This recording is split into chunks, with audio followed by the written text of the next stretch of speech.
Timur, the first thing I want to know is, who are you? Can you just tell me a little bit about yourself, but something that we can't find from your Forbes or your LinkedIn profiles? I actually launched for Freedom in late 2008 to service people in Eastern Europe and Central Asia to access US markets, US stock market. Then we developed technology because it was very difficult to survive servicing retail people without technology. Then we realized that we're actually good in technology, and we started to think about other lines like insurance. Maybe we also can do something good in insurance because it's much less digitalized industry than stock brokerage, for example.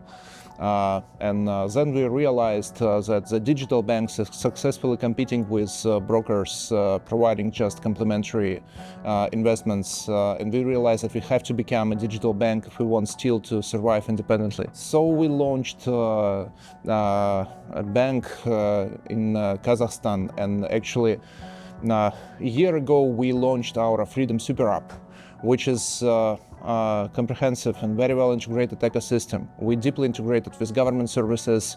We integrated to all our insurance, stock brokerage, banking, e-commerce services. You can buy a ticket like Expedia, where you can buy an Amazon Fresh in our service of Arbuz, kind of Amazon Fresh.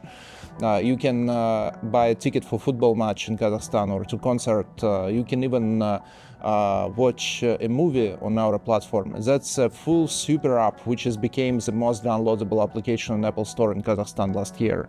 Renat, the first thing I kind of want to ask you is, tell me who you are, what you look after, and just tell me something very real about yourself that I can't find on your LinkedIn profile. I joined Freedom in 2016, when it was probably 3 companies in the group, and it was all about the brokerage business. There was no banks, insurance, any lifestyle companies. So basically it was 3 companies, probably, I don't know, 200, 300 employees. Now it's like more than 10,000. And we have more than 20 lines of business. And I believe about 70 legal entities across 20 countries. So the Freedom grew up because when we first was listed on NASDAQ, it was $700 million market cap. Now it's around 10 billions. So of course the Freedom grew up and the scale became much bigger. In essence, what we do is the architecture, infrastructure, research and development, information cybersecurity, data and advanced analytics, the ecosystem platform, what we call IT performance management. This is the budgets, how we will perform and all the stuff. And of course the recent is the AI that appeared, but we also deal with the risks that associated with the IT and information security. So basically we are covering almost all the domains of the information technology and do it across all companies. So basically we are somewhere managing, somewhere coordinating, and somewhere have direct access to management companies, or for example the centralized infrastructure is in Kazakhstan and bank infrastructure is under the centralized team responsibility.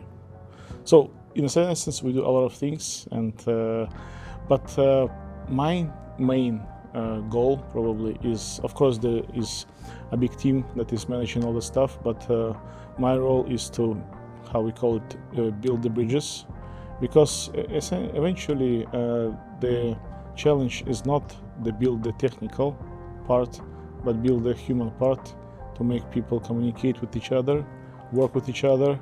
And that's what is our shareholder and Group CEO Timur Turlov is always saying about trust. And if you look at all the books on the management, basically they saying about almost the same. That first you have to build the trust. And what I do every day is talking about the trust, about the bridges, and trying to keep the people aligned, because of course we have many people, we have many goals they do have, and of course we should align that with all the corporate structure we have.